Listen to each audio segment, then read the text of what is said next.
Isang araw, nagmamaneho sa Cubao,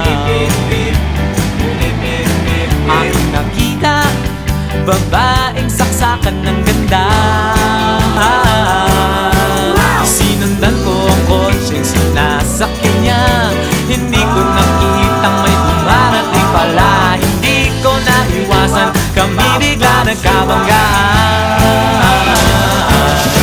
Nung magkamalay, ay nasa ospital na ako.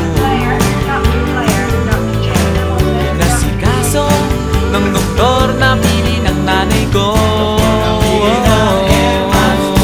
Biglang-bigla na lang ang nurse nandyan na, at para kong nakitang anghel sa ganda.